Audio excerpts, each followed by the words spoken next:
გამარჯობა. მე ხშირად მეკითხებიან ხოლმე საიდან მომდის იდეები ვიდეოს გადასაღებად. მინდა გითხრათ, რომ სრულიად შემთხვევით იბადება ისინი. არის რა თქმა უნდა ვიდეოები, რომლებიც გამიზნულად კეთდება, არის რომლებიც რაღაც აი როგორც გუშინდელი ვიდეო მაგალითად რაღაცა მოვლენას უძღვნი ხოლმე, რომელიც იმ წუთას ვითარდება, მაგრამ აი ესეთი დაღვინებული და გრძელი ვიდეოები, რა თქმა უნდა, ეს არის დიდი ხნის ნაფიქრი და რაღაც ტრიგერი, ანუ რაღაც მამოძრავებელი, რომელმაც მე მიბიძგა, რომ ეს ვიდეო გამეკეთებინა, რა თქმა უნდა, ასეთი რამ არსებობს. და დღევანდელი ვიდეოც ასეთია. კიოსკში მე გადავაწყდი ჟურნალს, რომლის ყდაზეც იყო გამოტანილი სათაურად, რომ აღინიშნება ისდალენის ქალის დღე, ანუ ზოგადად ქალებისა, რომელთა სიცოცხლე ტრაგიკულად დამთავრდა და მათი ამოცნობა ვერ შეძლეს, ანუ ასეთი დღეც ყოფილა. და ესეც მარტში აღინიშნება სხვათა შორის ისევე როგორც 8 მარტი და რაღაც სხვა მარტები კიდე. ყველაფერი დაიწყო 1970 წელს ქალაქ ბერგენში. ბერგენი გახლავთ ოსლოს შემდეგ მეორე ქალაქი მზომით და მოსახლეობის რაოდენობით. ეს არის ქალაქი პორტი, თავარი პორტი არის ნორვეგიისა, გარშემორტყმული არის მთებით, ძალიან ლამაზი გარემო არისო ამბობენ და დასერილი, რა თქმა უნდა, როგორც ყველა მთელი სანაპირო ნორვეგიისა ფიორდებით. მე არა ვარ ნორვეგიაში სამწუხაროდ ნამყოფი, ძალიან კი მაინტერესებს, მაგრამ საკმაოდ ძვირიჯდება იქ წასვლა და ულამაზესია, რაც მაქვს ფოტოები და ვიდეოები ნანახი, მართლაც საოცარი ბუნებაა იქ. მაგრამ რა თქმა უნდა, როგორც მთელი ნორვეგია, ბერგენიც რთული კლიმატით გამოირჩევა და მიუხედავად იმისა, რომ აქ შედარებით თბილი დინება მეტნაკლებად უკვე გაცივებული, მაგრამ მაინც აღწევს Gulf Stream-ის სახით, რომელიც ჩვენთან აი წვიმებს იწვევს და შედარებით თბილ და რბილ ზამთარს, იქაც მეტნაკლებად ასატანს ხდის ეს დინება კლიმატს. სამაგეროდ როგორც ამბობენ, ნალექების მხრივ იგი ტროპიკულ სარტყელს არ ჩამოუვარდებაო, ანუ ისევე როგორც ჰამბურგში, ბერგენშიც პრაქტიკულად სულ წვიმს. ბერგენი ასევე გახლავთ ნორვეგიის მთავარი სიმდიდრის ნავთობის გადამამუშავებელი ქალაქი და მისი უკვე გარეთ გამტანი პორტის საშუალებით. ანუ პორტი არის სამხედრო და სტრატეგიული მნიშვნელობის მთელი ქვეყნისთვის. მთა ულრიკენის ჩრდილოეთი ფერდობი ულამაზეს ხეობაში ეშვება, რომელსაც სახელად ისდალენი ჰქვია, ანუ ყინულის ველი. და ასეც არის ზაფხულის 3 თვის გამოკლებით, წელიწადის სხვა დროს ეს ადგილები თოვლითაა დაფარული. ისდალენის ტაფობში დიდი ზომის წყალსაცავია, რომელსაც ამ მთებიდან ჩამომდინარე თოვლის და ყინულის ნადნობი წყალი ავსებს. ამ ხეობას ასევე სიკვდილის ხეობასაც ეძახიან ადგილობრივები, იმიტომ რომ ამ ადგილებში შუა საუკუნეებიდან მოყოლებული ხშირად იღუპებოდნენ ან უკვალოდ ქრებოდნენ ადამიანები. და კიდევ ისდალენი როგორც თვითმკვლელთა ამორჩეული და ამოჩემებული ადგილიცაა. 1970 წლის 29 ნოემბერი საკმაოდ ქარიანი და აქედან გამომდინარე საკმაოდ სუსხიანი, ხა ნოემბერი რა უნდა იყოს ნორვეგიაში წარმოგიდგენიათ, ასეთი გამოდგა, მაგრამ მიუხედავად ამისა, ნილსი, რომელიც შეპირებული იყო თავის ქალიშვილებზე, მან მაინც ჩაიცვა, ქალიშვილებსაც ჩააცვა და წაიყვანა ლაშქრობაში. ლაშქრობაში ბერგენის მიდამოებში, აი მთა ულრიკენის ფერდობებზე, რომელიც მათ ათვისებული ჰქონდათ. კლდეებში მათ საკმაოდ შესცივდათ, ამიტომ ცეცხლის დასანთები და გასაჩერებელი ადგილის ძებნა დაიწყეს და ამ დროს გოგონამ თქვა, რომ რაღაც დამწვრისუნი მომდისო, ალბათ სადღაცა აქვე კოცონი არის. დაუწყეს ამ კოცონს ძებნა და ის რაც მათ ნახეს გოგონების გონებიდან უკვე აღარასოდეს წაიშლება. ეს გახლდათ ქალის ნახევრად დამწვარი სხეული. პოლიციამ რა თქმა უნდა იმავე დღესვე გახსნა საქმე ნომრით 127-70 და ცხედარის დათვალიერებისას დადგინდა, რომ იგი ეკუთვნის ახალგაზრდა ქალს. მისი სხეულის წინა ნაწილი მთლიანად იყო დამწვარი, ქალი ზურგზე იწვა და ხელები ჰქონდა ზემოთ აწეული, ეს ხდება ხოლმე მაშინ, როდესაც მაღალი ტემპერატურის ზეგავლენით ხელების კუნთები იკუმშება და ესეთ დამახასიათებელ ფორმას იღებს. სახე ისე იყო დამწვარი, რომ მისი იდენტიფიცირება ვერ მოხერხდა და იქვე ახლოს იპოვეს თითქოს სპეციალურად დალაგებული საგნები. და მე ხა ჩამოგითვლით რა საგნებია ეს. ეს არის ორი პლასტიკის ბოთლი, რომელშიც ბენზინის ნარჩენებია, ნორვეგიული ლიქიორის სან ჰალვარდის ცარიელი ბოთლი, ვერცხლის კოვზი, წაშლილი მარკერებით, მაჯის საათი, რომლის ისრები არის გაჩერებული 10-ზე, რეზინის ჩექმები, ნახევრად დამწვარი, სხვათა შორის შალის სვიტერი, ნეილონის ჩულქები, ქოლგა, საფულე, ასანთი, ბეწვის ქუდი და ბრტყელქვაზე აკურატულად აწყვია სამკაულები, 2 ცალი საყურე და ბეჭედი. იქვე არის დამწვარი პასპორტის ნარჩენები. ცალკე დევს საძილე ტაბლეტების 5 და ყველა ნივთზე ეტიკეტები აჭრილია. თქვენ გახსოვთ სომერტონული მამაკაცის ისტორია აი ამ ვიდეოდან და იქაც ანალოგიურად ეტიკეტები აჭრილი იყო. 3 დღის შემდეგ გამომძიებლებმა რკინიგზის სადგურის ბარგის შემნახულ საკანში 2 ჩემოდანი იპოვეს, რომლებიც ამ ქალს ეკუთვნოდა. ჩემოდნები აქ 23 ნოემბრიდან ინახებოდა და ერთ-ერთ ჩემოდანში მათ იპოვეს 5 ცალი 100 დოიჩ მარკიანი, 130 დოლარი, ასევე ჩემოდნებში ეწყო ტანსაცმელი, ჩექმები, კოსმეტიკა, რამდენიმე პარიკი, ეგზემის სამკურნალო მალამო, 135 ნორვეგიული კრონა, ბელგიური და ბრიტანული მონეტები, ნორვეგიის სანაპიროს რუკები, მატარებლების და ავტობუსების განრიგი, ვერცხლის რამდენიმე კოვზი, ისევ რომლებზეც წაშლილი იყო მონოგრამები, მზის სათვალე თითების ანაბეჭდებით და ყველა ნივთზე საიდენტიფიკაციო ეტიკეტი იყო აცლილი. განსაკუთრებული ინტერესის საგანი გახდა ზუბის წიგნაკი, რომელშიც დაშიფრული ფრაზები ეწერა. მოგვიანებით გამომძიებლები დაადგენენ, რომ სათვალეზე არსებული ანაბეჭდები შესაძლოა ეკუთვნოდეს ქალს. რატომ შესაძლოა? იმიტომ რომ ქალის თითები ისე იყო დამწვარი, რომ მათზე ანაბეჭდების აღება შეუძლებელი იყო. ქალი იყო 164 სანტიმეტრის სიმაღლის, თეთრკანიანი, წაბლისფერი თმა, თაფლისფერი თვალები და იმ შემთხვევაში, როგორცაც იპოვეს, მას ტანთ არაფერი ეცვა. გამომძიებლები ოპტიმისტურად არიან განწყობილი, წესით ამდენი სამხილი აქვთ, აი ჩემოდნები, ამდენი ნივთი, რომ მალევე დაადგენენ ქალის ვინაობას, იმიტომ რომ პირველი რაც უნდა გაკეთდეს ხოლმე, რა თქმა უნდა, ვინაობის დადგენაა და აქედან გამომდინარე უკვე ხდება იმ მიზეზების დადგენა, იმ მოტივების დადგენა, იმ სანაცნობოს დადგენა, რომელიც დაეხმარება გამოძიებას ამ საქმის გახსნაში. როგორც გითხარით, სომერტონელი მამაკაცის არ იყოს, ქალის ტანსაცმელზე ძიარლიკები აჭრილია. თქვენ წარმოიდგინეთ ეგზემის მალამო, რომელიც ჩემოდანში იპოვეს, იმაზეც კი აფხეკილი არის აფთიაქის სახელი, სადაც ეს მალამო გაიყიდა. ასევე წაშლილი არის სახელები პარფიუმერიაზე.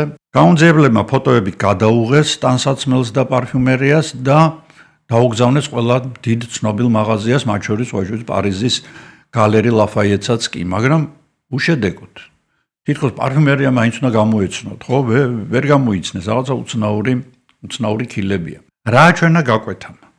უცნობს სიკვდილამდე 1 საათით ადრე მიღებული აქვს საძილე და დამამშვიდებელი წამლების, ასეთი არის ფერნობარბიტალების ჯგუფი არის 50 ტაბლეტი და მოწამლული არის 5 აირით. მის ფილტრებში აღმოჩენილი არის ჭვარტლი და ეს ჭვარტლი იმას ნიშნავს, რომ როდესაც ქალი ცეცხლში ჩავარდა თუ ჩააგდეს, იგი ცოცხალი იყო. ანუ მან შეისუნთქა ეს კვამლი. დაადგინეს, რომ მას თავში კეფის ნაწილში აქვს ბლაგვის საგანი ჩარტყმული. ეს ბლაგვის საგანი ვიღაცამ ჩაარტყა თუ მან დაცემის შედეგად მიიღო ეს ტრავმა, ესეც ჯერჯერობით უცნობია. ერთადერთი რაც ექვემდებარება იდენტიფიკაციას ამ ნივთებიდან, გახლავთ სავაჭრო ჩანთა. საფირმო ჩანთა, რომელსაც აწერია ოსკარ ლოვეტის ფეხსაცმელების მაღაზია. მაღაზია არის განლაგებული ქალაქ სტავენგერში. ეს ბერგენიდან რამდენიმე 10 კილომეტრშია და დეტექტივები ჩადიან სტავენგერში, მიაკითხეს ამ მაღაზიას, ეს გახლავთ პატარა მაღაზია, რომელიც თავისივე პროდუქციას ყიდის და მაღაზიის 21 წლის მეპატრონის შვილი გამოკითხეს, რომელმაც ძალიან კარგად გაიხსენა ქალი, რომელსაც მიყიდა ეს ჩექმები, ანუ იქაური, აი ეს ჩექმები, რომელსაც მე გითხარით, რომ დამწვარი იყო. ეს არის იმ დროისთვის ძალიან პოპულარული მარკა საწვიმარი ჩექმებისა, რომელიც ძალიან გამოსადეგია იმ კლიმატურ პირობებში და ნორვეგიაში ძალიან ბევრს აცვია. ეს არის მწვანე ჩექმები ყვითელი ძირით. ესეთი საკმაოდ სტილშია. ეს ქალი როგორც ამ ახალგაზრდამ თქვა, შემოვიდა მაღაზიაში, დაათვალიერა, მოეწონა ეს ჩექმები, მაგრამ არ უყიდია, წავიდა და მეორე დღეს დაბრუნდა და მეორე დღეს იყიდაო. მე კარგად დავიმახსოვრე, იმიტომ რომ მას ძალიან კარგად ეცვა, კარგი გარეგნობის იყო და დაახლოებით ალბათ იქნებოდა 30-35 წლისო. ჩვენ ამ ქალაქს კიდევ დაუბრუნდებით, ოღონდ უკვე სხვა მხრივ და უკვე მის თბილისთან კავშირებს ვნახავთ. ვიდეოს ბოლომდე უყურეთ, იმიტომ რომ მისი მეორე ნაწილიც ძალიან საინტერესოა და ჩვენს დედაქალაქში ვითარდება ძირითადი მომენტები იქ. კონსულტანტ ბიჭს, როგორც გითხარით, კარგად დაამახსოვრდა ქალის გარეგნობა და იგი ზუსტად ემთხვეოდა იმ ცხედარს, რომელიც ისდალენის ხეობაში იპოვეს. პოლიციამ ქალის ფოტორობოტი გააკეთა და ადგილობრივ გაზეთში გამოაქვეყნა იმ იმედით, რომ ვიღაცა იცნობდა და ინფორმაციას მიაწოდებდა ამ ქალის შესახებ. მართლაც გამოჩნდნენ ასეთი ადამიანები და ასეთი გამოკითხვებით დადგინდა, რომ ბოლოს ბერგენში ცოცხლად ეს ქალი ნახეს 23 ნოემბერს. მან ჩეკაუტი გააკეთა სასტუმრო ჰორდაჰემენიდან, კერძოდ კი ნომერ 407-ში ცხოვრობდა, რომელსაც ჰქონდა აივანი. სასტუმროს პერსონალმა დეტექტივებს უამბო, რომ ქალი საკმაოდ ელეგანტურად იცვამდა, იგი ეფექტურად გამოიყურებოდა, იმდენად რომ ქალებს შურდათ კიდეც მისი და ჰქონდა წაბლისფერი თმა, დიდი თაფლისფერი თვალები, ასაკი 30-35 წელი, ისევე როგორც კონსულტანტმა ბიჭმა თქვა, დიდ დროს ატარებდა ნომერში და თითქოს ვიღაცას ელოდა, ან ვიღაცას ემალებოდა. აი ესეთი შთაბეჭდილება დარჩა პერსონალს.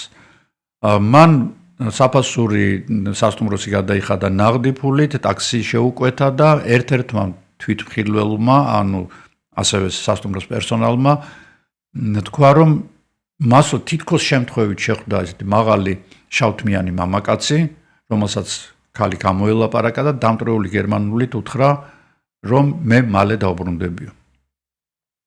რა ხდება ცხედრის აღმოჩენამდე, ანუ აი ამ 7 დღის მონაკვეთში, ეს ჯერჯერობით არავინ იცის. ობის წიგნში დაშიფრული ნაწერები დეტექტივებმა ძალიან სწრაფადვე გაშიფრეს, ეს არ იყო არაფერი განსაკუთრებული, ამ ქალის მიერ მონახულებული ქალაქების კოორდინატები იყო და ის დრო, რომელიც მან ამ ქალაქებში გაატარა. ნუ მაგალითად N9, N18S ნიშნავდა, რომ იგი სტავანგერში ყოფებოდა 9-დან 18 ნოემბრამდე.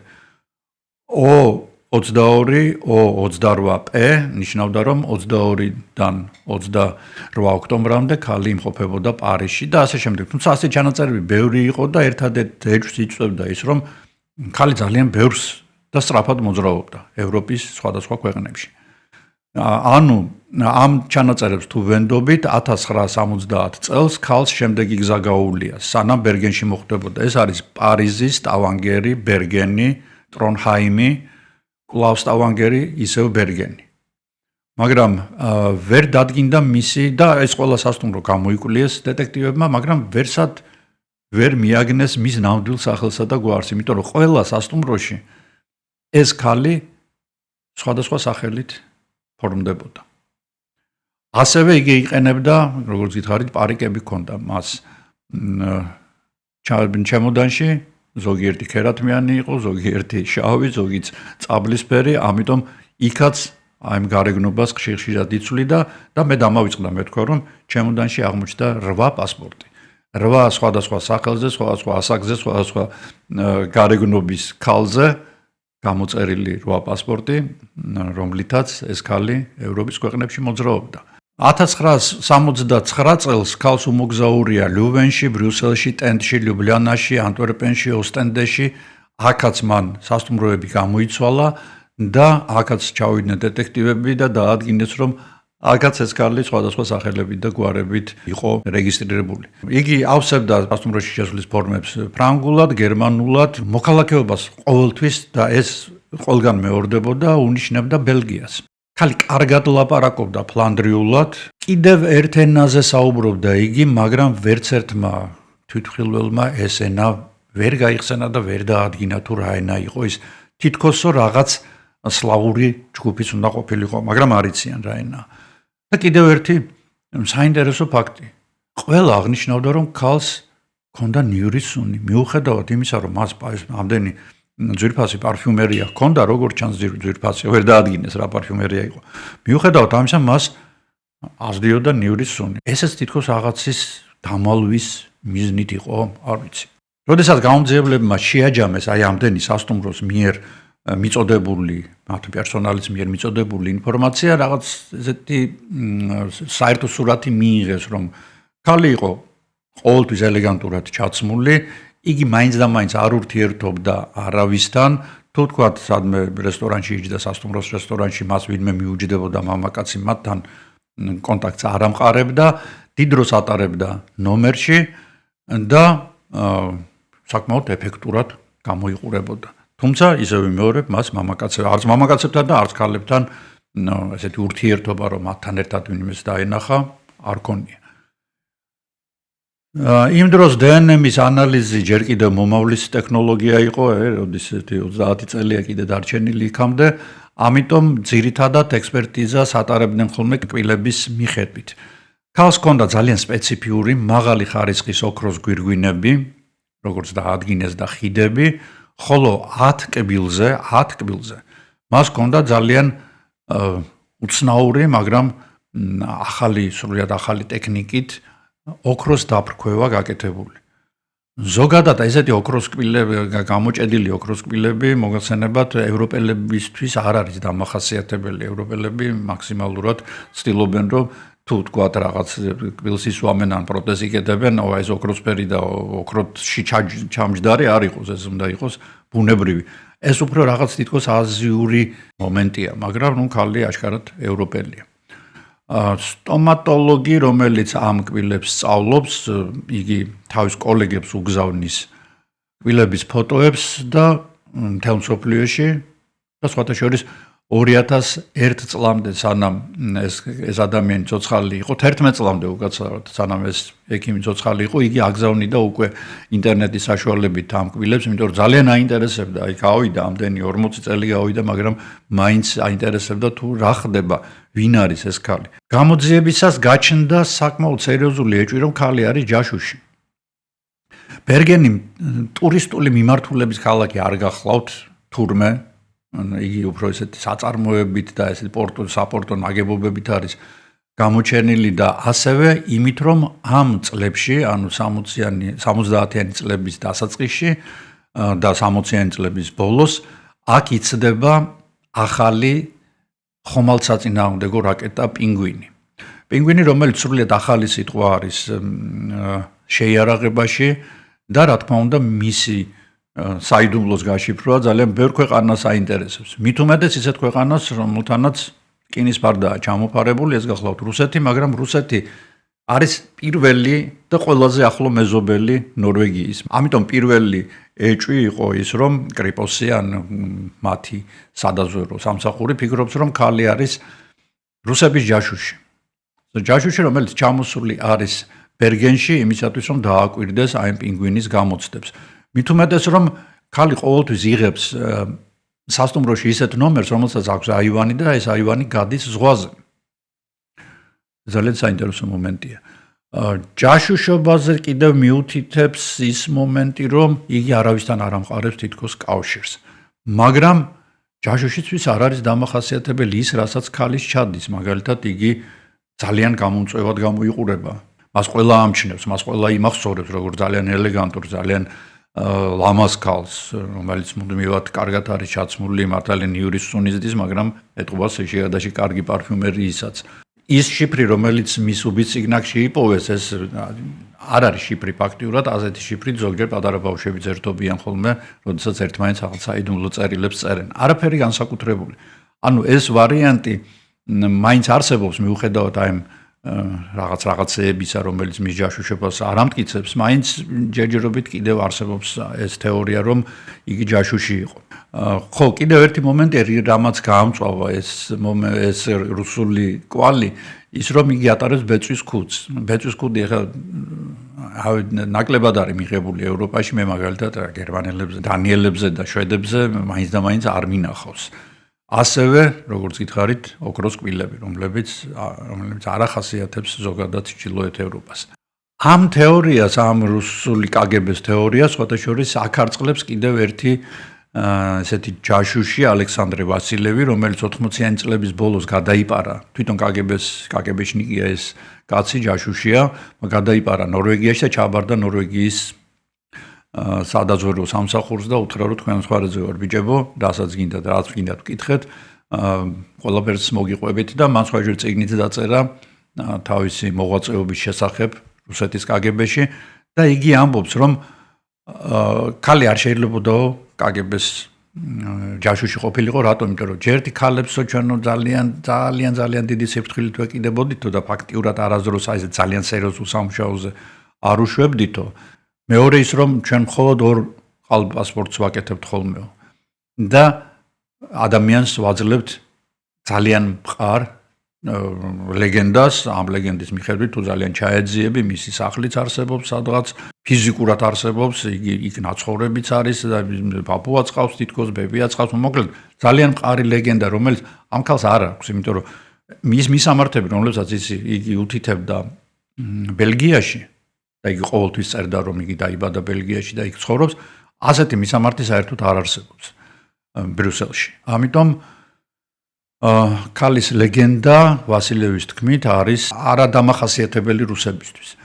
იგი თავაზობს შემდეგ ვერსიას, რომ სავსებით შესაძლებელია ქალი ჯაშუში კი არა, უბრალოდ ინფორმაციის ან დოკუმენტების გადამტანი კურიერი იყო. ასეთები ძალიან ხშირად ხვდებიან ხოლმე ორმაგი ცეცხლის ქვეშ და ხშირად იღუპებიან ხოლმეო. ამიტომ არ არის გამორიცხული, რომ იგი უბრალოდ აი მსრაფი გადასვლების ერთი ადგილიდან მეორეზე, ერთი ქალაქიდან მეორეში უბრალოდ კურიერი იყო, რომლებსაც ანდობდნენ საკმაოდ ესეთ საიდუმლო საბუთების გადატანას, რომელსაც ვერ ანდობდნენ ფოსტას. მაგრამ ასეთი ადამიანები თავიანთ ნივთებს ასე გამოსაჩენ ადგილას არტოვებენ ვაგზლის შემნახველ საკნებში თავიანთ ჩემოდნებს და იქ არტოვებენ რაღაც სამხილებს. ერთ-ერთი პოლიციელის შვილი მოგვიანებით ყვებოდა, რომ მამამისი გარდაიცვალა უკვე, რომ მამამისი ერთ ვერსიაზე მუშაობდა და მას იმდენჯერ შეუშალეს ხელი გამოძიებაში, რომ მან ლამის ხელი აიღო პოლიციაში მუშაობაზე და სულ ბურთღუნებდაო, სახში რომ მოდიოდაო. მამაკაცი ყვებოდა, რომ საქმე იმიტომ გააჯანჯლეს, რომ მასში მოსადი იყო ჩართული. ანუ ისრაელის ეს ლეგენდარული დაზვერვა. ამ თეორიას თითქოს ამყარებს ის მომენტიც, რომ ზუსტად ამ დროს, როდესაც ქალი ნორვეგიაში მოძრაობდა, ლილეჰამერში მოკლეს არაბი ოფიციანტი, რომელიც შეცდომით მიიღეს როგორც ტერორისტი და მოკლეს ებრაულმა დაზვერვამ. თქვენ იცით, რომ მიუნხენში ოლიმპიადის დროს რამდენიმე ებრაელი სპორტსმენი გაიტაცეს არაბმა ტერორისტებმა და სასტიკად მოკლეს და ამის შემდეგ გოლდა მეირმა თქვა, რომ აბსოლუტურად ყველა დამნაშავე, ყველა ტერორისტი უნდა გამოასალმოთ სიცოცხლესო და სწორედ ეს გედეონის მახვილი ასეთი სახელწოდება ჰქონდა ამ ოპერაციას. ძალიან საინტერესო ფილმი არსებობს ამაზე, აუცილებლად ნახეთ თუ არ გაქვთ ნანახი, სადაც სპეციალური რაზმი იქმნება, რომლებიც მეთოდურად ანადგურებენ ყველა იმ ადამიანს, რომელსაც ხელი აქვს გასრული აი ამ ებრაელი სპორტსმენების კვლელობაში და შემთხვევით მოხდება ის, რომ აერევათ და სხვა ადამიანს მოკლავენ ლილეჰამერში. ანუ იმ დროს ებრაელების დაზვერვა იქ მუშაობს. რამდენიმე კვირიანი ძიების შემდეგ პოლიციამ გამოიტანა დასკვნა, რომ უცნობმა ქალმა სიცოცხლე თვითმკვლელობით დაასრულა. მაგრამ ძალიან ბევრი რამ მიუთითებდა იმაზე, რომ ამ ვერსიას საკმაოდ თვალშისაცემი ხინჯები ჰქონდა. პოლიციის უფროსმა უაპელაციოდ და ფაქტების უგულველყოფით გააკეთა დასკვნა, რომ ქალს სჭირდა პარანოია, იგი ავიდა აბობღდა ფერდობზე, გაიხადა ტანთ, დალია წამლები დაანთო ცეცხლი, ბენზინით და შემდეგ შიგნით ჩავწვა. რა თქმა უნდა, ბევრი გაუნძიებელი ამ დასკვნას არ ეთანხმებოდა, მაგრამ სხვა უკეთესი ვერაფერი მოიფიქრეს. კიდევ ერთხელ მოკლე რეზიუმე. ქალი იყო შეძლებული, ძალიან ბევრს მოგზაურობდა, ერთ ადგილას დიდხანს არ ჩერდებოდა, ხშირად იცვლიდა სასტუმროებს და ერთი და იგივე ქალაქში ხშირ ჩადიოდა ხოლმე, იყენებდა შიფრს, მარტივს თუ ადვილს არ აქვს მნიშვნელობა, ეხლა ნორმალური ადამიანი შიფრით არ დაწერს, ხო? მე მაგალითად დავწერ დღიურში, რომ პარიზში ვიყავი 25-დან 26 ოქტომბრამდე, თქვათ, ნეაპოლში ვიყავი 1-დან 5 მარტამდე და ასე შემდეგ. ასევე ის რომ თქვათ ქალი იყო მუდმივად მარტო, ესეც გასათვალისწინებელი მომენტია, იყენებდა პარიკებს, ლაპარაკობდა სხვადასხვა ენაზე, არ ამყარებდა კონტაქტს არავისთან, ჰქონდა რამდენიმე პასპორტი, რამდენიმე იდენტობა და ასეთ ქცევა ზოგადად კონსპირაციული ქცევა ეწოდება და იგი ყოველთვის ეჭვს აღძრავს, რა თქმა უნდა, რომ წარმოვიდგინოთ თქვენს ახლობლად ცხოვრობს რა ეგეთი ადამიანი, ხო, ეგრევე ეჭვს შეიტანთ. ასე იყო თუ ის სამ თვეში დაახლოებით საქმე დაიხურა, პოლიციამ ქალაქის მერიასთან შეთანხმებით გადაწყვიტა ქალი მიწას მიებარებინა. პოლიციამ ჩათვალა, რომ ქალი კათოლიკე იქნებოდა და მას კათოლიკური ეკლესიის ტრადიციის მიხედვით აუგეს წესი. ბერგენის მონენდალის სასაფლაოზე 16 მამაკაცისა და 2 ქალის თანდასწრებით იდუმალი ქალი ბერგენის მიწას მიაბარეს.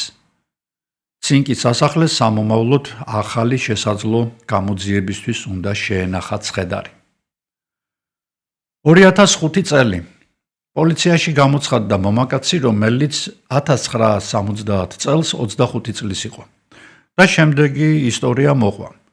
ქალის პოვნამდე 2 დღით ადრე იგი იზდალენის მიდამოებში ლაშქრობდა და როცა კარგად, მაგრამ ამინდისთვის შეუფერებლად ჩაცმული ქალი დაინახა, ძალიან გაუკვირდა. ამ ქალს უკან მოყვებოდა 2 სამხრეთული გარეგნობის მუქთმიანი მამაკაცი დაახლოებით 20-25 მეტრის დაშორებით. ქალმაო თითქოს რაღაცის თქმა დააპირა ჩემთვისო, სახე ქონდა შეშინებული და 1-2 უკანაც მიიხედაო და მე დღემდე ვერ პატიობ ჩემ თავს, რომ არ გამოველაპარაკე მას, იქნებ ცოტა სხვანაირად წასულიყო მისი საქმეო. კითხესაც ამდენი ხანი რა 45 წელი რა 100 წდიდი ვერ იმავე დროს ვერ თქვიო და არა იმ დროსო რაღაც პოლიციასთან მე რაღაც პრობლემები მქონდაო და კიდე ეგ რომ მომეყოლო იქო მათრევდენო წინ და უკანო და იმის მე რომ გადამავიწყდაო მართალი გითხრათ იმიტომ რომ წავედიო ნორვეგიიდანო და ახლა როდესაც მე შემთხვევით წავაწყდი აი ამ ქალის ისტორიას თავიდან ამიტომ მოვედი და მოვყევიო. ეს არაფერს არ იძლეოდა პრინციპში გამოძიებისთვის ერთადერთი იმას, რომ შესაძლოა ქალი თვითმკვლელობით კი არ არის წასული იმ ქვეყნად, არამედ იგი მოკლეს. 10 წლეულების შემდეგ 2016 წელს ნორვეგიულმა ტელეკომპანიამ Enercam და BBC-მ დაიწყეს საკუთარი გამოძიება. საკმაოდ დეტალურად შეისწავლეს მათ ყველა საბუთი, ამოიღეს ჩვენებები, იმდროინდელი დაძებნეს ის ხალხი, რომელიც შეიძლება ყოფილიყო კონტაქტში ამ ქალთან ან რაღაცნაირად შემხებლობა ქონოდა მასთან. საკმაოდ დიდი პოდკასტი გამოუშვეს. მათ თავიდან შეისწავლეს ძალიან ბევრი სამხილი და გამოკითხეს ის ადამიანები, რომლებიც ცოცხლები იყვნენ იმ დროისთვის და ასე თუ ისე რაღაცა დამოკიდებულება ან კონტაქტი ჰქონდათ ამ საქმესთან და გამოძიებას აი ამ NRK-ის გამოძიებას დაუკავშირდა ვინმე არნუს მაგნუს ვაბე. მან განაცხადა, რომ ბავშვობიდან ინტერესდება იდუმალი ქალის ისტორიით და იგი ლითონ მაძიებლით დადის იმ ადგილებში, სადაც ეს ქალი იპოვეს, არა მხოლოდ იმ ადგილებში, რა თქმა უნდა, სხვაგანაც, მაგრამ ამ ადგილებში სიარულისას იგი გადააწყდა ძალიან საინტერესო რამეს. მან ფოთლებში ჩამარხული იპოვა ჩანთა. იმ ადგილიდან დაახლოებით 12-13 მეტრის მოშორებით. დამრეც ფერდობზე. იქ სადაც ჩანთა ან სპეციალურად უნდა გადააგდოს ვიღაცამ, ან უბრალოდ დატოვოს და შემდეგ წავიდეს. საქმის მასალებიდან ჩანდა, რომ ქალი შავი ფერის, მუქი ფერის ჩანთას ატარებდა.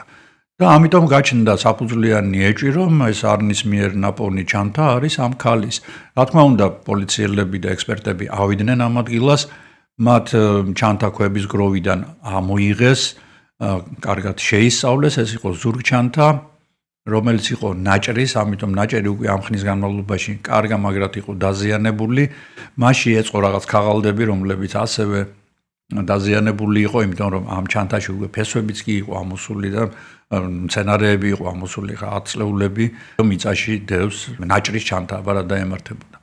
არნო სწორად მოიქცა, რა თქმა უნდა, რომ ჩანთას ხელი არ ახლო, ჩანთა თხილად ამოიღეს, წამოიღეს კრიპოსის ოფისში, შეისწავლეს, დაადგინეს, რომ იგი არის ნაჭრის, ქსოვილისგან დამზადებული, მასში არის ტყავის ჩანართები, აქვს რამდენიმე რკინის დეტალი და ასეთი ჩანთები იმ პერიოდში ძალიან ბევრს ეკეთა და ეს არ არის ხელის ჩანთა, ეს არის ზურგჩანთა. პატარა ზომის ზურგჩანთა, რომელშიც პატარა რაღაცები ჩააწყობდა ლაშქრობაში წახვალ. ამ ქალის არ არის ამ ქალის ეს უცნობი დარჩა და ისედაც და ასედაც, რადგან ქაღალდები კი იყო შიგნით, მაგრამ უკვე გახსნილი იყო, მან დიდი ვერაფერი შემატა ამ ჩანთამ გამოძიებას.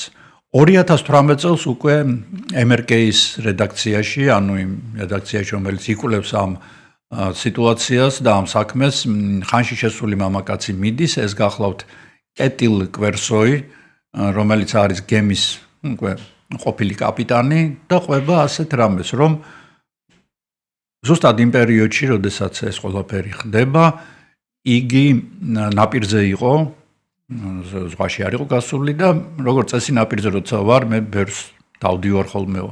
და ასევე ლაშქრობა მოუწყვია ისდალენის ხეობაში იმ ფერდობზე, სადაც ეს ქალი იპოვეს შემდეგ. მე ქალი კარგად მახსოვსო, ეს იყო ძალიან ელეგანტური, ძალიან ლამაზი ქალი, რომელმაც თავი დაამახსოვრა იმით, რომ აი ფერდობზე შემხვდა სრულიად შეუსაბამო ჩაცმული სალაშქროდ. მე მინდოდა მასთვის მეთქვა, რომ უკვე გვიანია და უკან გაბრუნებულიყო, იმიტომ რომ ჩვენთან ძალიან სწრაფად ბნელდება და უკან გზას ვეღარ გამოიგნებდო, მაგრამ შევნიშნე, რომ მას უკან კვალში მიყვება ორი შავთმიანი მამაკაცი, ჩავთვალე, რომ ისინი ერთად არიან, ამიტომ აღარ გავაფრთხილე ქალიო. მე ვიღარ მეკითხებოდა ქალი ორ მამაკაცთან ერთად არის. ნეტაო ეს გამეკეთებინა, იმიტომ რომ შეიძლება დღეს ქალი ცოცხალი ყოფილიყო. ეს დაახლოებით იგივე ვარიანტია, რაც იმ ახალგაზრდა ბიჭმა თქვა 2015 წელს. ქალი, როდესაც მე გამისწორდა, მასო თვალებში შიში და უმწეობის უმწეო გამომეტყველება ჰქონდაო და თითქოს რაღაცა წამიჩურჩულა კიდეც ახლა რომ მახსენდებაო. მაგრამ შემდეგ ამ ორი მამაკაცისკენ მიიხედა და აუჩქარა ნაბიჯს და გამცილდაო. მამაკაცები, როგორც უკვე გითხარით, შავთმიანები სამხრეთული გარეგნობის იყვნენ. თავის დროზე რატომ არ მოხვედითო პოლიციამ იგივე კითხა და ამან უპასუხა მეორე დღეს ზღვაში გავედიო, რამდენიმე თვე ზღვაში ვიყავი და რომ დავბრუნდი უკვე აღარც ქალი მახსოვდა, აღარც ის კაცი და აღარც ის დალენის თავი მქონდა რამდენიმე დღის განმავლობაში, ასე რომ ეხლა კი ვიდანაშაულებ თავს, რომ თავის დროზე არ განვაცხადე ეს ამბავი იქნებ რაღაცაში დახმარებოდათ, მაგრამ ასე მოხდაო და რას ვიზამთო. 2020 წელს ავსტრალიელმა მეცნიერებმა ნორვეგიის დაზვერვის თხოვნით ჩაატარეს კბილების ემალის იზოტოპური ანალიზი, რომლის მიხედვითაც კბილის ემალში პოულობენ იმ ნივთიერებებს, რომლებიც ამა თუ იმ რეგიონისთვის არის დამახასიათებელი. დამახასიათებელია წყლისთვის, საკვებისთვის, ჰაერისთვისაც კი. ეს სრულიად ინოვაციური მეთოდია და დადგინდა, რომ ქალი ბავშვობაში ცხოვრობდა გერმანიაში, ნიურნბერგის მიდამოებში, შემდეგ იგი გადავიდა საცხოვრებლად საფრანგეთში, მცირეწლოვან ასაკში, კერძოდ ელზასში, რომელიც საფრანგეთისა და გერმანიის საზღვარზეა. იქედან გადავიდა ბელგიაში და ნიდერლანდებში და რაღაცა პერიოდის განმავლობაში ჩრდილოეთ უელსშიც კი ცხოვრობდა. ანალიზმა უჩვენა, რომ ქალს ჰქონდა სხვადასხვა ქვეყნებში ბჟენები გაკეთებული, მას კბილები მთლად კან მდგომარეობაში არ ჰქონდა, მაგრამ უვლიდა მათ და ეს ბჟენები დამახასიათებელი იყო როგორც ცენტრალური და სამხრეთ ევროპისთვის, ასევე ლათინური ამერიკისთვის, კერძოდ ბრაზილიისთვის. ესეც უკვე ახალი შტრიხი გამოჩნდა ამ იდუმალი ქალის ცხოვრებაში. ანუ ისდალენის ქალი მართლა ძალიან ბევრს და ნაყოფიერად მოგზაურობდა. კიდევ ერთი ძალიან საინტერესო რამ დადგინდა ანალიზით, რომ ქალი 1930 წელს არის დაბადებული. მაგრამ პასპორტის მიხედვით 70 წელს, ანუ როცა იგი 40-53 წლის მინიმუმ და იყოს, მას იგი სასუმროს მონაცემებში წერს 27-26 ხან 25 წელს. ანუ თავს იახალგაზრდავებს. რისთვის ჭირდება ეს კაცმა არ იცის. აქ რაღაც ერთი ვერსია ჩნდება, რომ ქალი მეძავი იყო, მაგრამ ეს ვერსია მალევე უარყვეს, იმიტომ რომ არანაირი დამამტკიცებელი საბუთი ამისი არ არსებობდა და თუნდაც აი პერსონალი თან ის ჩერდებოდა სხვათა შორის ბერგენში ისეთ სასტუმროში, სადაც რომელიც ეკუთვნოდა ადგილობრივ კათოლიკურ თემს და იქ სრულიად აკრძალული იყო მსგავსი რაღაცეები, სასმელიც კი არ იყიდებოდა ამ სასტუმროში, არა და ქალი იქ დღეების განმავლობაში ცხოვრობდა და ყველა ამბობს, რომ მას არაფერი ეთყობოდა მეძაობისო. 2022 წელს მოხდა ქალის თირკმელის ქსოვილის და ამოღებული დნმ-ის სეკვენირება, ანუ გაშიფრვა და დნმ-ის საერთაშორისო ბაზაში გაიგზავნა ეს მონაცემები. ეს ბაზა რას წარმოადგენს? ეს არის ასეულობით მილიონი სხვადასხვა ადამიანის დნმ-ის ნიმუში და ხდება ხოლმე შედარება სხვა დნმ-ების ამან, რა თქმა უნდა, კომპიუტერი აკეთებს ამას, აბა ეს ადამიანი ამას რას გააკეთებს და თუ აღმოჩნდა რაღაც ნათესაური კავშირები იქ მოცემულ ადამიანებთან, უკვე დგინდება ეს ნათესაური კავშირი და უკვე შეიძლება დადგინდეს ადამიანის იდენტობა. ასეთი რამ ძალიან ეხმარება დეტექტივებს, აი მაგალითად იხსნება ისეთი დანაშაულები, რომლებიც აი 40, 50, 60, 70 წლის წინ მოხდა. ანუ ძალიან დიდი საქმე გაკეთდა ზოგადად დნმ-ური დაქტილოსკოპიის დანერგვით კრიმინალისტიკაში. საოცარი ძროები მოახდინა მან, მაგრამ იზდალენის ქალის შემთხვევაში ვერანაირი დამთხვევა ვერავისთან ვერ ნახეს. ანუ იზდალენის ქალის ნათესავი ამ ბაზაში არ აღმოჩნდა. აქ სხვათა შორის კიდევ ერთი შეფერხება აშშ-ში, სადაც დნმ-ის ანალიზის ჩაბარება ჩვეულებრივი მოვლენაა, ევროპაში მაინც და მაინც ასე არ არის. ანუ იქ ვიღაცა მოგადგეს შენ და გითხრას, რომ აი ანალიზი უნდა ჩამაბარო, შენ შეგიძლია უარი უთხრა. და დაგანებებენ თავს. აი აშშ-ში კი შეუძლიათ ძალითაც აგიღონ თუ რაღაცაში ეჭვმიტანილი ხარ. ამიტომ არ არის გამორიცხული, რომ ამ ქალის ნათესავები ევროპაში არიან სადღაც მათი შთამომავლები და შეიძლება რაღაც ეტაპზე გაიხსნას კიდეც ეს საქმე. ხო, კიდევ ერთი მომენტია, რომ ქალი თუ 53 წლის იყო, ესე იგი მეორე მსოფლიო ომის დროს იგი ბავშვი იქნებოდა, რა თქმა უნდა, და რადგან ქალი ბავშვი ამდენს მოძრაობდა იმ პერიოდში, გაჩნდა ასეთი ვერსია, რომ ქალი იყო ებრაელი. გერმანიაში ცხოვრობდა, მოგეხსენებათ ნაცისტურმა რეჟიმმა რაც უქნა ებრაელებს, ამიტომ ებრაელები გარბოდნენ, ვისაც შესაძლებლობა ჰქონდა და ქალის ოჯახი თითქოს გადავიდა საფრანგეთში, შემდეგ როდესაც საფრანგეთში შევიდნენ ნაცისტები, წავიდა ბელგიაში და ბელგიიდან წავიდა უელსში, ანუ ინგლისში. და ეს გზა სწორედ გაიარა უკვე მარტომო. ანუ დედმამა შეიძლება დაუხოცეს გერმანელებმა და თვითონ კი გადააპარეს. მაშინ ხშირად ხდებოდა ასეთი რამ, იგივე ნიდერლანდებიდან და ბელგიიდან გემებით გადაყავდათ ანტიფაშისტებს, ანტინაცისტებს და ეს პარტიზანებს ებრაელი ბავშვები ინგლისში, სადაც ისინი უსაფრთხოდ გრძნობდნენ, რა თქმა უნდა, თავს. დადგინდა ასევე, რომ ქალი არ იყო არასდროს გათხოვილი, ნამშობიარები არ იყო, მას ჰქონდა გარკვეული ტრავმები, მიღებული ფსიქოლოგიური, როგორც ჩანს აი ამ გადაადგილებების დროს და ასეთი ადამიანებს თავიდან წამოვიდა ეს თეორია, რომ ასეთ ადამიანებზე ნადირობს პირდაპირ მოსადი, ანუ მათ ითრევს თავის ორგანიზაციაში და მათ იყენებს უკვე ჯაშუშებად. NRK-ს ჟურნალისტებმა ასევე დაადგინეს, რომ ქალი რამდენჯერმე შეხვდა სხვადასხვა მამაკაცებს. ეს შეხვედრები იყო ძალიან ხანმოკლე, ეს შეხვედრები იყო ძალიან მყისიერი, მათ მხოლოდ რამდენიმე წინადადებით გადაულაპარაკეს ერთმანეთს რაღაცეები და მამაკაცები, ყველა მამაკაცი იყო სამხრეთული გარეგნობის, ანუ შავთმიანი, შავი ულვაშებით ალბათ და შავთვალება. ანუ სამხრეთ ევროპელი უფრო, თქვათ, ესპანური, იტალიური, ან თუნდაც ებრაული წარმოშობის. სტავანგერში გამოძიებამ იპოვა ადამიანი, რომელიც იმ დროს მუშაობდა ავეჯის მაღაზიაში. რომელსაც გაიხსენა, რომ ქალი და ვიღაცა ესეთი სამხრეთული გარეგნობის მამაკაცი შევიდნენ იქ, დიდხანს იარეს და საბოლოოდ შეარჩიეს დიდი ზომის სარკე, რომელიც საკმაოდ იაფიღირდა და იყიდეს ეს სარკე, მაგრამ აი ამ სარკის ყიდვა არ ყიდვის მომენტში მათ მოუვიდათ წაკამათება და საკმაოდ ხმამაღლა დაიწყეს ლაპარაკიო და ვერ მივხვდი ეს არ იყო არც ერთი ენა, რომელიც ჩემთვის ცნობილია და ჩემთვის ცნობილია ყველა ის ევროპული ენები, არჩევ ყოველ შემთხვევაშიო,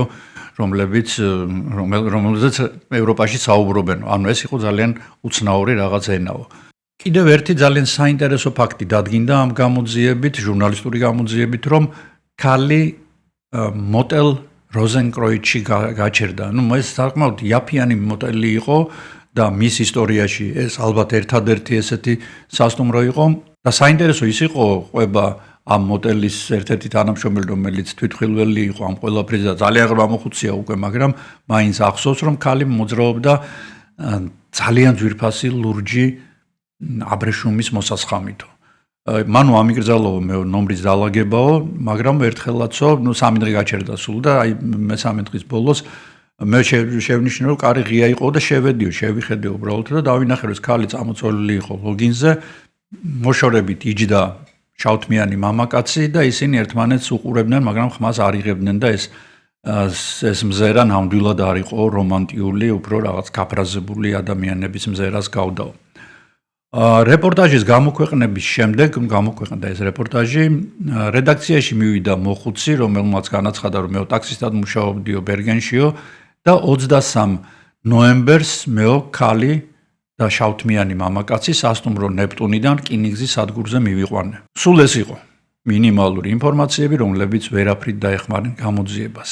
ზოგადად ასეთი გამოძიებების დროს ძალიან ხშირად ცოტა დაცურებული ადამიანები ერევიან ხოლმე საქმეში და საინტერესო ის არის რომ ასეთი გამოდგა ვინმე ერნულ ტოფტერი, რომელიც გახდათ თურმე ძალიან ცნობილი ოფიცერი დაზვერვის. და მან თქვა რომ კი ნამდვილად ეს ქალი იყო ჩაშუშიო და მასო თმის ლაქის ბალონი ქონდა წაღებულიო, მან თავი მოიკლა, იმიტომ რაღაცა ჩაეშალა იქ საქმეებიო. მან თმის ბალონი წაიღო იქაო, შემთხვევითო დააჭირაო ხელიო, ცეცხლი ქონდაო დანთებული, ამ ბალონიდან გამოსულმა გაზმაო იფეთქაო და ასე დაიწვა ეს ქალიო, მაგრამ სად არის ბალონი, არსად არ ფუნქციონირებდა, ნუ ესეც ერთ-ერთი ესეთი აბსურდული ვერსიაც, რა თქმა უნდა, ჩაიფარცხა. კიდევ ერთი მომენტი, რომელიცაც უახლახან დადგინდა, ამას მიაქციეს ყურადღება, რომ ტაბლეტები, რომლებიც ქალს ჰქონდა მიღებული, ანუ ფენობარბიტალის ტაბლეტები, იყო ვარდისფერი. ასეთ ფერს ტაბლეტებს აძლევდნენ მხოლოდ ბრიტანეთში. ევროპის არც ერთ ქვეყანაში ფენობარბიტალს ვარდისფერი არ ჰქონდა და ამანაც ეჭვი გააჩინა, რომ ქალი სადღაც ინგლისიდან იყო ან ჩამოსული, ან ინგლისელისგან იყიდა ეს წამალი და მეორე ეს ფენობარბიტალი იყო იმდენად სუსტი, რომ 50 ტაბლეტი, რომელიც მას ჰქონდა მიღებული 1 საათით ადრე სიკვდილამდე, 70% გახსნილი დაშლილიც არ იყო. თავის გარსიანად იყო კუჩში მოთავსებული, იგი გონებასაც კი არ აურევდა, არათუ დააკარგინებდა. ანუ ფენობარბიტალის საშუალებით მისი სიკვდილი აბსოლუტურად გამორიცხული მომენტია.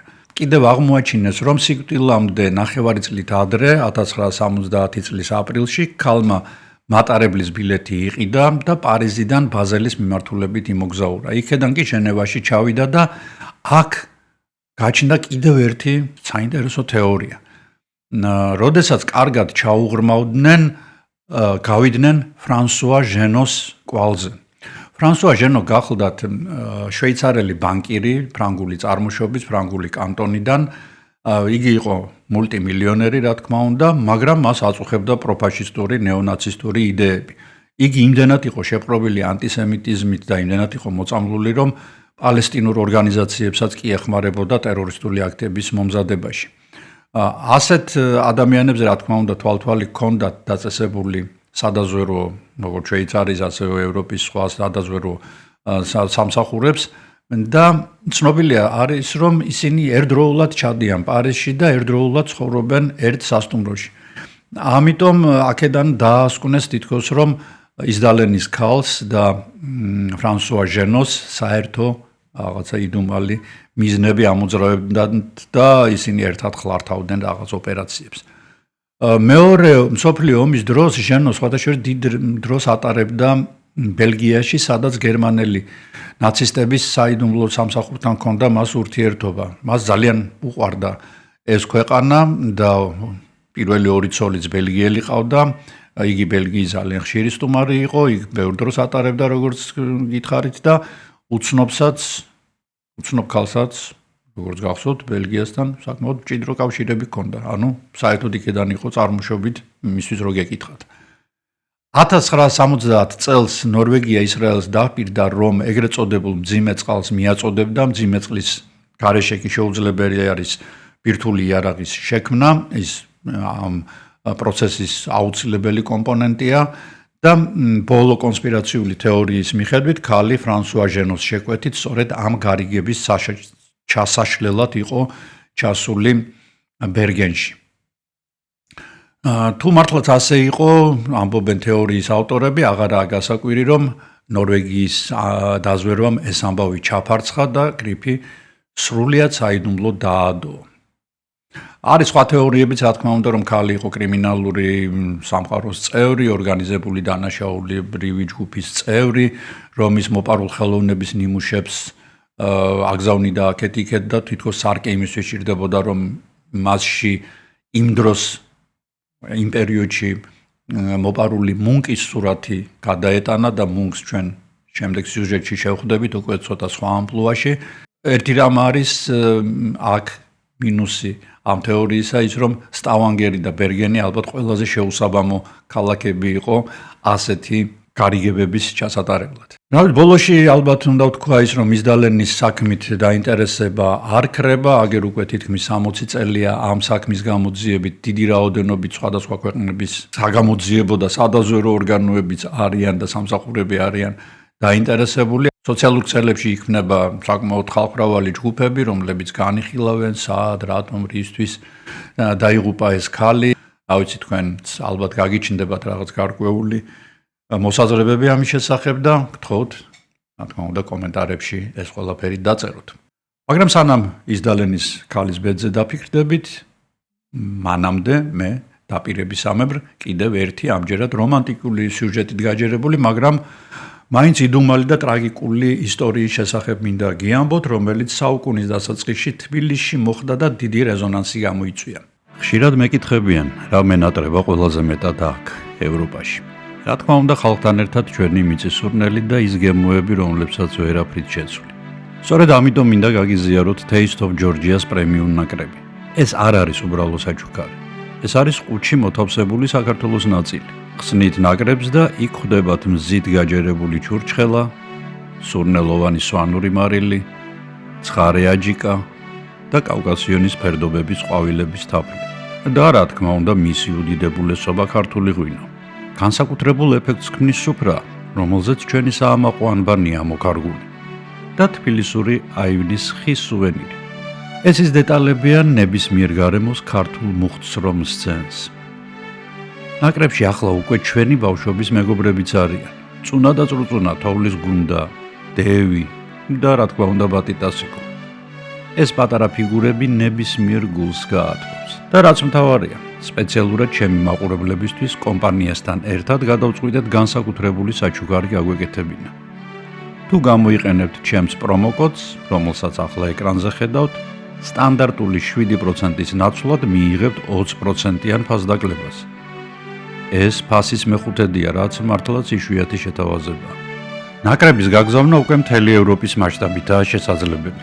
ტარიფებს ხედავთ ეკრანზე და დეტალები ვიდეოს აღწერაშიც იქნება. გაითვალისწინეთ, რომ ნაკრების შემადგენლობა შეგიძლიათ თქვენი გემოვნებითაც შეცვალოთ. ამ ნაკრების შეძენით თქვენ არამხოლოდ საუკეთესო საჩუქარს შეიძენთ, არამედ ჩემს არხსაც დაუჭერთ მხარს. დარეკეთ ამ ნომერზე, შეუკვეთეთ თქვენთვის სასურველი შემადგენლობა და სადაც არ უნდა იყოთ, შეიგრძენით საქართველოს გემო. ეს ამბავიც ნორვეგიაში დაიწყო, კერძოდ კი ვიდეოს პირველი ნაწილიდან თქვენთვის უკვე ცნობილ ქალაქ სტავანგერში. სტავანგერის ახლოს არის პატარა ქალაქი კონგსვინგერი და აქ არის მუზეუმი. მუზეუმი, რომელსაც ჰქვია დაგნი იუელის სახელი. და მას ეძღვნება, აქ ვაჩვენებს კაფეც არის, რომელსაც სახელად ჰქვია დაგნი. ვინ იყო დაგნი იუელ ფშიბიშევსკა? ეს გახდა დიდუმალი ქალი, რომელმაც მე-19 საუკუნის მეორე ნახევრის ათეულობით მამაკაცის გული დაამსხვრია. რატომ გახდა იგი გენიალური მხატვრის ედვარდ მუნკის მუზა, როგორ ვერ მოიგო ბოლომდე მისი გული ასევე გენიალურმა შვედმა მწერალმა და საზოგადო მოღვაწემ ავგუსტ სტრინბერგმა? რატომ საერთოდ ვერ მოიგო მისი გული ისეთმა გენიალურმა მწერალმა, როგორიც გახლავთ კნუდ ჰამსუნი? ვისი ცოლი იყო იგი და საბოლოოდ სად და რა ვითარებაში დაასრულა სიცოცხლე? ყველაფერი ამის შესახებ ახლა უნდა მოგიყვეთ, თქვენ კი თუ ჯერ არ დაგისვამთ მოწონების ნიშანი, ახლა ზუსტად ამის დროა. გააკეთეთ ეს, არ გადადოთ. დაგნი იუელი დაიბადა 1867 წლის 8 ივნისს ნორვეგიის პატარა ქალაქ კონგსვინგერში. იგი იზრდებოდა მაღალი წრის წარმომადგენელთა ოჯახში. მამამისი ჰანს ლემიხ იუელი პატივსაცემი ექიმი იყო, ხოლო დედა მინდა ბლერი ნორვეგიის ერთ-ერთი ყველაზე გავლენიანი პოლიტიკური დინასტიის წარმომადგენელი. მისი ძმა, ანუ დაგნის ბიძა, ოტო ბლერი მოგვიანებით ნორვეგიის პრემიერ-მინისტრი გახდა. ხოლო დაგნის მამა, ჰანს ლემიხ იუელი, შვედეთ ნორვეგიის მეფის პირადი ექიმი გახლდათ. მისი ბავშვობა ასოცირდება დიდ საოჯახო მამულთან, სახელად როლინგჰედი და სწორედ ამ როლინგჰედში არის დღეს მოწყობილი მისი სახელობის მუზეუმი. აქ იგი იზრდებოდა 3 დასთან ერთად. მამულში გატარებული წლები ერთი შეხედვით 7 და უზრუნველი იყო, თუმცა დაგნი ადრეული ასაკიდანვე ავლენდა მეამბოხეს სულს და ხასიათს. დაგნის პიროვნების ჩამოყალიბებაზე დიდი გავლენა იქონია მისმა მასწავლებელმა ანა სტანგმა, რომელიც ნორვეგიის ფემინისტური მოძრაობის ერთ-ერთი პიონერი იყო. ანას კერძო სკოლაში დაგნის თავისუფალ აზროვნებასა და ინტელექტუალურ განვითარებას ჩაეყარა საფუძველი. 15 წლის ასაკში მან გეზი ევროპისკენ აიღო და გერმანიაში ქალაქ ერფურტში გაემგზავრა მუსიკის შესასწავლად. მოგვიანებით სწავლა მან ქრისტიანიაში, რომელიც დღევანდელი ოსლოს სახელით არის ცნობილი, განაგრძო, სადაც მისი ნიჭი და ექსტრავაგანტურობა შეუმჩნეველი არავის დარჩენია. სწორედ აქედან იწყება მისი გზა ბოჰემური სამყაროსკენ, სადაც ის მალე მე-19 საუკუნის დასასრულის ყველაზე იდუმალ მუზად იქცევა. როგორ მოახერხა ახალგაზრდა გოგონამ პროვინციული ნორვეგიული ქალაქიდან ყველაზე საინტერესო დროს ევროპაში, კერძოდ კი მის კულტურულ ცენტრში ბერლინში, სკანდინავიური ავანგარდის ყველაზე მითიური პერსონაჟი გამختارიყო. დაგნის კავშირი ედვარდ მუნკთან, ამ გენიალურ მხატვართან, ჩემი ერთ-ერთი უსაყვარლესი მხატვარია იგი, არა ბერლინში დაამყარა, არამედ ნორვეგიის ქალაქ კრისტიანიაში. დაგნი და ედვარდი ერთმანეთს 1891 წელს შეხვდნენ კრისტიანიას ბოჰემის საყვარელ ადგილას, ეს გახლავთ გრანდ კაფე, საერთო მეგობრების და ხელოვანთა წრეში. მუნკი მაშინ უკვე საკმაოდ სკანდალური მხატვრის სახელით იყო ცნობილი, დაგნიმ იგი მომენტალურად მოხიბლა, არა მხოლოდ სილამაზით, არამედ ინტელექტით და იმით, რომ იგი გადასარევად უკრავდა. რომელსაც შეეძლო ასევე საერთობით ელაპარაკა ხელოვნებაზე, ფილოსოფიაზე, რაც მაშინდელი საზოგადოებისთვის, განსაკუთრებით ქალისგან, ძალიან უჩვეულო რამ იყო. მათი ურთიერთობა თავიდანვე გადასცდა მოდელისა და მხატვრის კავშირს, ისინი სულიერი მეგობრებიც გახდნენ და სწორედ ამ პერიოდში იწყებს მუნკი ქალის ხატვას და დაუყოფს მას თავის ნახატებში. თუმცა მათ შორის ეს ორი ერთნაირი სიმძლავრის პიროვნება, რა თქმა უნდა, თლად კარგად და კომფორტულად ვერ ეწყობიან ერთმანეთს. 92 წლის ბოლოს მუნკი მიემგზავრება ბერლინში, აქ მან პერსონალური გამოფენა უნდა გამართოს, რამდენიმე ხანში ჩადის დაგნიც. ამ დროს მუნკი უკვე ძალიან ხშირი სტუმარი არის შავი კოჭის, არის ასეთი კაფე ბერლინში, zum Schwarzenfenkel და აქ იკრიბება როგორც ბერლინის, ასევე ევროპის ასეთი ავანგარდული საზოგადოება, მხატვრები, პოეტები, მწერლები, არის ძირითადად კი არა 100%-ით მამაკაცური საზოგადოება. მუნკი მალ უმალავს დაგნის ამ საზოგადოების და ამ კაფეს არსებობის შესახებ, მაგრამ ბოლო-ბოლო იგი მაინც მიყავს 93 წლის მარტის ბოლოს ამ კაფეში და ხომ დამავიწყდა, მე თქვა რატო ქვია ამ კაფეს შავი გოჭი. იგი მას დაარქვა ცნობილმა შვედმა მწერალმა ავგუსტ სტრინბერგმა, იმიტომ რომ კაფეს შესასვლელში კიდია, როგორც ამბობენ, საქართველოსდან ჩატანილი ტიკი, ოღონდ ჰაერით გაბერილი და გამჭვარტული. და ამ ტიკს აქვს გოჭის ფორმა. და თითქოს ამიტომ დაარქვეს, არ ვიცი, ვერ გეტყვით, ეს ლეგენდა ასეთი არსებობს, ყოველ შემთხვევაში შავი გოჭი არის იმ დროის ალბათ ყველაზე პოპულარული ადგილი ბერლინში. როგორც გითხარით, მუნკი თავიდან არ აცნობდა საზოგადოებას დაგნის, მას ეშინოდა მისი დაკარგვის და ავგუსტ სტრინდბერგი თავის მოგონებებში აღნიშნავს, რომ მუნკი მას ძუნწივითო თავისთვის ინახავდაო და მიუხედავად ამისა, როდესაც დაგნი გამოჩნდა შავ გოჭში, ეს იყო თითქოს რაღაც ატომური ბომბის აფეთქება. იმ ღამეს, როცა იგი საბოლოოდ წარუდგინა საზოგადოებას მუნკმა, დაგნიმ იცეკვა, რაღაცა მისტიური ცეკვა და ამ თავისი შარმით მოხიბლა ბერლინის ავანგარდული საზოგადოება. მუნკისთვის სხვადასხვა დაგნი გახდა ისეთი შედევრების მუზა, როგორიც არის მადონა, ვამპირი და ეჭვიანობა. ეს საოცარი ნახატებია მართლაც, რომლითაც საათობით შეიძლება ადამიანმა უყუროს, ისევე როგორც მუნკის ყველაზე ცნობილი ნახატს კივილი. აი ამ უნიკალური ნახატების შექმნა, როგორც გითხარით, დაგნის დამსახურება. ქალის ბერლინური ცხოვრება სკანდალებით არის სავსე. ავგუსტ სტრინდბერგი თავიდან ბოლომდე არის გაგიჟებული და შეყვარებული ქალში. ისიც პასუხობს მას სიყვარულით, მაგრამ რომანი ძალიან ცოტა ხანს გრძელდება და იგი ცოლად მიყვება ყველასთვის გასაკვირად სტანისლავ ფშიბიშევსკის. ეს გახლავთ პოლონელი მწერალი, მისტიკოსი, ეზოთერიკოსი, რომელსაც თავისი რაღაცა გიჟური იდეები აწუხებს, დრამატურგია, ფილოსოფოსია, წერს პოლონურ და გერმანულ ენებზე ლექსებს, მისი ცხოვრება ტრიალებს ეროტიზმის, მისტიციზმის, სიკვდილის და ადამიანის ქვეცნობიერის შიგნით და ძალიან უცნაური ტიპია. სხვადასხვა პლუს ალკოგოლიკიც არის, მაგრამ არც დაგნი აკლებს სხვადასხვა იგი იმ დროისთვის ძალიან თავისუფლად იქცევა, ეწევა სიგარეტს და რასთავარია სვამს აბსენტს. აბსენტი მოგიხსენებათ, ეს არის სასმელი, რომელიც მზადდება აბზინდაზე და იწვევს ძალიან ძიმე галлюცინაციებს და ზოგჯერ სიკვდილსაც კი. ფაქტიურად ნარკოტიკული სასმელია, დღეს იგი აკრძალულია. სანამ დაგნის მოიყვანდა ცოლად, ესეც აღსანიშნავია, ძალიან საინტერესო მომენტია აქ. ფშიბიშევსკიმ დაადგინა, რომ მას მუნკი წყარობდა. მუნკი გამოიძახა მან დუელში და ერთი გასროლით მარჯვენა ხელში დაჭრა. დაჭრა და დაადგა თავზე, როგორც თვითმხილველები ამბობენ, გადაიხარხარო აი სატანური ხარხარი ქონდაო თითქოსო და უთხრაო, რომ ახლა თუ კაი ბიჭი ხარ, მიდი და ხატეო.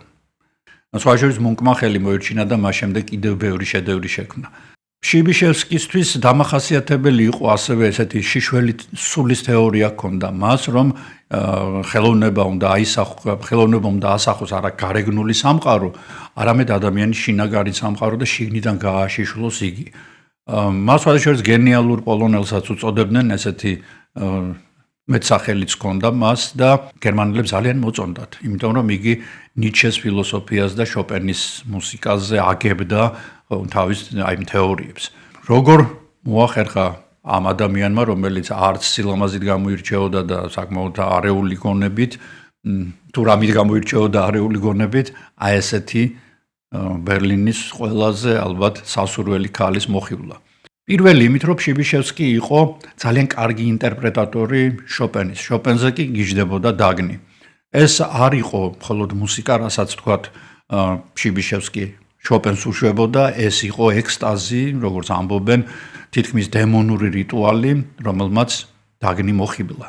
მეორე ეს იყო ინტელექტუალური ჰიპნოზი, ანუ სტანისლავ შეეძლო ელაპარაკა საათების განმავლობაში არ დაღლილიყო და ესაუბრა ისეთ თემებზე, როგორიც არის ფილოსოფია, სულების გადასახლება, ეზოთერიკა, სიყვარულის მეტაფიზიკა და ის ქალებს აგზნობინებდაო, რომ ისინი უბრალო ადამიანები კი არა, კოსმოსური ძალების მქონე არსებები არიან. დაგნი ესეთ გაწონასწორებულ და მშვიდ ცხოვრებას არ ეძებდა, იგი ეძებდა ყოველთვის სიმძაფრეს და ცდილობდა, რომ გაქცეოდა ნორვეგიულ პურიტანულ გარემოს, რომელიც ისედაც გაქცეული იყო ფიზიკურად, მაგრამ სულიერადაც უნდა რომ თავი დაეღწია ამ ყველაფრისგან. ფშიბიშევსკი კი მას ამ ყველაფერს თავაზობდა ცხოვრებას უბსკრულის ნაპირზე, სადაც ყველაფერი სავსე იყო საფრთხით, შემოქმედებით და ზოგჯერ სრული ამორალობითაც კი. 1993 წლის 18 აგვისტოს მათი ქორწინეს შეეძინათ ორი შვილი, ზენონი და ივა დაგნი თავადაც წერდა სხვათა შორის საკმაოდ კარგ ლექსებს და გამოშვებული არის მისი რამდენიმე კრებული. მან სოფლიოს გააცნო მუნკის ხელოვნება მრავალრიცხოვანი სტატიების მეშვეობით და ამით გადაუხადა მადლობა თავის ყოფილ შეყვარებულს. ქმართან ერთად მან დააარსა ჟურნალი, რომელსაც სახელად დაარქვეს პანი. პანი მოგეხსენებათ ძველბერძნულ ღმერთთა პანთეონში არის ტყის ღმერთი, რომელიც საკმაოდ გარყვნილია, საკმაოდ ანცია, ხუმარაა და პანიკაში აგდებს ადამიანებს. აი პანიკი და პანიკა მოდის სიტყვა სწორედ პანიდან, იაშინებს ხოლმე ადამიანს და ადამიანი ვარდება პანიკაში. ამ ჟურნალმა კარგა ხანს გასტანა და მასში ძალიან საინტერესო სტატიები იბეჭდებოდა. წყვილი რა თქმა უნდა ძალიან ბევრ სირთულეს აწყდებოდა თავიანთი ცხოვრების წესიდან გამომდინარე, მათ ქრონიკულად არ ყოფნიდათ ფული. სტანისლავი რაღაც მომენტში წავიდა პოლონეთში და დაგნი დატოვა ბერლინში. სტანისლავს ყავდა საყვარელი მარტა ფედერი, რომელთანაც სამი შვილი გააჩინა და როდესაც მარტა მეოთხეზე დაორსულდა, იგი მოკლეს. იმ დროს, როდესაც სტანისლავი იყო ვარშავაში. და სხვადასხვა მას იგი დააპატიმრეს როგორც მკვლელობაში ეჭვმიტანილი, მაგრამ შემდეგ სამხილები აღარ აღმოჩნდა და იგი გაათავისუფლეს. ვინ და რატომ მოკლა მარტა ფედერი, არავინ იცის. 1901 წელს ცოლ-ქმარის ურთიერთობაში უკვე ძალიან ღრმა უფსხრული ჩნდება. ერთიც და მეორეც, როგორც გითხარით, ღალატის მორევშია გადაშვებული და სწორედ ამ დროს ჰორიზონტზე გამოჩნდება ვინმე ვლადისლავ ემერიკი. ვლადისლავი გახლავთ ძალიან მდიდარი მამის შვილი და მამამისი გამდიდრებული არის ჭიათურის მარგანეცზე, მანგანუმზე. მაშინ მას შავქვას ეძახდნენ. მანგანუმი გახლავთ აუცილებელი პირობა უმაღლესი ხარისხის ფოლადის მისაღებად. ამის გარეშე ფოლადს ვერ მიიღებ, წესიერ ფოლადს ვერ მიიღებ. ჭიათურა იმ დროისთვის არის ერთადერთი ევროპაში ყოველ შემთხვევაში ერთადერთი უმაღლესი ხარისხის მანგანუმის მოსაპოვებელი ადგილი. აქ ბევრი ითმობს ხელს ქართველის გარდა სხვათა შორის და მათ შორის პოლონელებიც. პოლონეთი მოგეხსენებათ იმ დროს რუსეთის იმპერიის ნაწილია.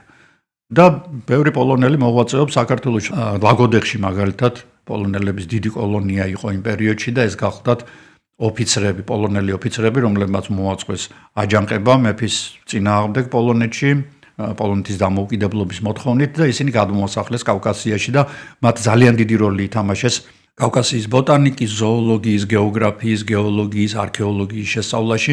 ძალიან დიდი როლი აქვს მათ და ოდესმე მე მათ შესახებ ვისაუბრებ, მით უმეტეს რომ მე მათთან გენეტიკური კავშირიც მაქვს.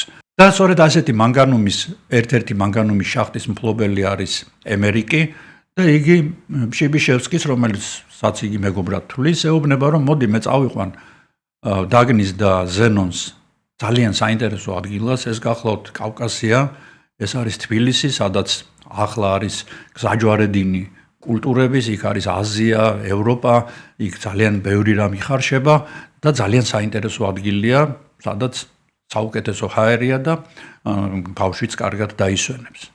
შიბიშევსკისაც მეტი რა უნდა, ოღონდ ეს დაგნი მოიცილოს იქედან და ბავშვი და ეტყვის რომ იწაიყვანეთ და მე ჩამოვალ იქ თბილისშიო, რამდენიმე დღეში დაგეწევითო.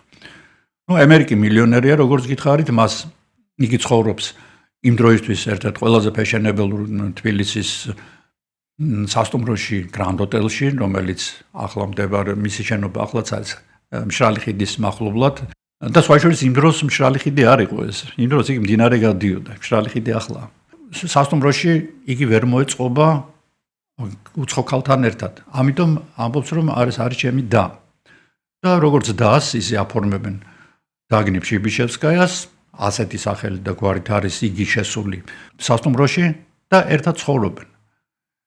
რა ურთიერთობა ჰქონდათ მათ ერთმანეთთან არავინ იცის, ერთი კი ფაქტია რომ უკვე შემდეგ ირკვევა ემერიკი თავიდან ყურებამდე და აი ფეხის ცერიდან თმის ბოლოღერამდე შეყვარებულია ქალში და ჭკუაზე არ არის. 1901 წელს 18 მაისს ჩამოდიან დაგნი და ზენონი და ემერიკთან სახლდებიან, ხოლო 23 მაისს ეს ყველაფერი ძველი სტილით სასტუმროს მეორე სართულზე თითქოს შამპანური გახსნესო ასეთი ხმა ისმის.